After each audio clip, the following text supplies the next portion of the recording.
שלום לכם, שמי כנרת יפרח, אני מנהלת את נמלה, סטודיו למיקרוקופי. בדקות הקרובות אני אסביר גם מה זה בכלל מיקרוקופי, וגם מה ההשפעה שיכולה להיות לו על חוויית המשתמש. או במילים אחרות, איך מיקרוקופי יכול להפוך את האתר או את האפליקציה שלכם מממשק טכני, יבש, שבלוני, שנראה בדיוק כמו כל אתר אחר, לזירה שבאמת מעניינת את המשתמשים שלכם, שיוצרת איתם קשר רגשי, אמיתי, ואפילו מרגשת אותם. אז מה זה בכלל מיקרוקופי? מיקרוקופי הוא כל המילים והמשפטים הקטנים שמפוזרים בממשק, כלומר באתר או באפליקציה, וקשורים ישירות לפעולה של המשתמש. למשל הלייבלים של השדות, מה שכתוב על הכפתורים, טקסטים קצרים שמטרה שלהם להניע לפעולה, הודעות שקיעה, הודעות אישור שהמשתמש מקבל, למשל בסוף ההרשמה או הרכישה, ההסברים שנפתחים בהובר או בלחיצה, וגם תפריטים ממיקרוקופי, ויש עוד. ואיך המילים הקטנות האלה, שבדרך כלל אפילו לא טורחים להשקיע בהן או לחשוב עליהן מחשבה שנייה, איך המילים הקטנות האלה יכולות בעצם לעשות את כל ההבדל. אני רוצה לספר לכם סיפור. יום אחד העברתי סדנת מיקרוקופי בסטארט-אפ מגניב לגמרי שקוראים לו סוויץ'. כשהגעתי בבוקר, על מכונת הקפה היה שלט, וזה השלט שהיה שם. לא תקין. 5 שעות אחר כך, כשיצאתי מהסדנה, גיליתי שמישהו כבר דאג להחליף את השלט, ועכשיו היה כתוב עליו, אויש, התקלקל, נשמח לארח אתכם לקפה מהמכונה למעלה, או נס פה ליד. עד שנעשה גם לזה סוויץ'. זה כמובן לא מקרה שזה קרה במהלך סדנת מיקרוקופי. חוץ מזה שמדובר בחבר'ה מגניבים לגמרי, שאוהבים ללמוד ויודעים ליישם את הדברים תוך שנייה, זה בדיוק מה שמיקרוקופי יכול לעשות בכל האתר שלכם. בואו נראה כמה דוגמאות מממשקים דיגיטליים. למשל, כשאין מוצרים בסל, או אחרי שמסירים את המוצרים מהסל, הרבה פעמים נשאר מתחת רק הסל ריק, או העגלה ריקה. כאן נתקלתי בזה בחנות שוקולד, אבל זה קורה המון, הרבה יותר מדי. סל ריק הוא הרי הזדמנות פז לדבר עם המשתמשים שכבר נמצאים באזור המחירה, או לפחות לשים קישור שיחזיר אותם לחנות. כי ככה הסל הריק הזה הוא חסר משמעות בשביל המשתמשים, והוא החמצה של הזדמנות עסקית בשבילנו. היה אפשר להפוך אותו בקלות לשיחת מחירה. למשל, מריר מעולה או חלב קלאסי, שבבי קרמל או ניחוח תפוז, פרלינים או טראפלס. קשה לבחור, אנחנו מבינים לליבך. אולי זה יעזור לך, לטעמים הכי פופולריים שלנו.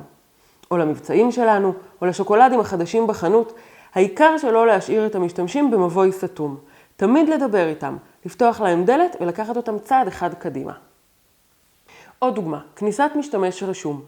הטופס הזה היה יכול להיות בכל אתר והוא טכני ויבש. חבל, כדאי להשקיע מחשבה בכל מילה ומילה ולהכין למשתמשים הפתעות קטנות לאורך כל הדרך. במקרה הזה, שמיועד למשתמשים רשומים שחזרו, אפשר לכתוב דברים שיתנו להם הרגשה שהם חזרו למקום שהם רצויים בו, שחיכינו להם.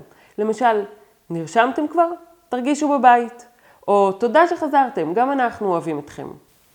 זה כמובן צריך להתאים לאופי של המותג שלכם, והעיקר לחשוב על כל מילה ולתת אופי לכל עמוד, במיוחד לעמוד הזה, שהוא שער הכניסה לאתר. השפה האנושית והאישית הזאת חשובה במיוחד במקומות שבהם לא נוח למשתמשים, למשל בשגיאות למיניהן. תראו את ההודעה הזאת, לצערי היא אמיתית לגמרי. טופס שגוי, דואר אלקטרוני לא חוקי. תזכרו תמיד שהמשתמשים לא יודעים להפריד בין התוכן המקסים והמושקע שכתבו אנשי השיווק או הקופירייטרים שלכם, ובין כל שאר ההודעות שהם מקבלים מהאתר. בשבילם זה הכל אתם, המותג שלכם. וכאן המותג פחות או יותר צעק עליהם שהטופס שלהם שגוי ושהמייל שלהם לא חוקי. במקום זה, כדאי להגיד בחיוך. חסר אולי שטרודל במייל? תוסיפו ונראה אם זה עובד. ואם המותג שלכם רשמי יותר, אפשר להגיד, נראה שנפלה טעות בכתובת הדואל. אנא בדקו ונסו שוב. כי בשביל המשתמש, הטופס לא שגוי, והוא לא עשה שום דבר לא חוקי. זו פשוט טעות קטנה ואנושית, וככה צריך להתייחס אליה. ולסיום, אחת הדוגמאות האהובות עליי. דפדפן לא מעודכן, שהאתר לא יכול לעבוד עליו, הוא כאב ראש גדול, גם לבעלי האתר וגם למשתמשים. אז אפשר להגיד להם פשוט, outdated browser detected, או your browser is out of date, ולהניח שהם יתבאסו, אבל אין מה לעשות. אבל תראו מה כתבו בפיק מונקי. Love your vintage browser. Unfortunately, it's a little too vintage. הודעה כזאת לוקחת חוויה שבעצם הייתה יכולה להיות שלילית ומאוד מציקה למשתמש, ולא רק שהיא הופכת אותה ללא שלילית, היא הופכת אותה לחיובית, היא הופכת אותה לחוויה מצחיקה, engaging, כזאת שמשתמשים אחר כך יזכרו דווקא לטובה. ככה בעצם עם מיקרו-קופי לוקחים את המצבים שהיו יכולים להיות הכי בנאליים, משעממים, רגילים, שנראים כמו כל אתר אחר, והופכים אותם למשהו שמיוחד למותג שלכם.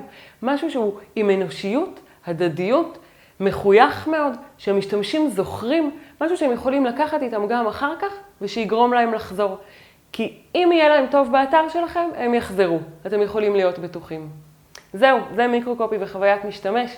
תודה רבה שצפיתם, אני כנרת מנמלה, יום טוב.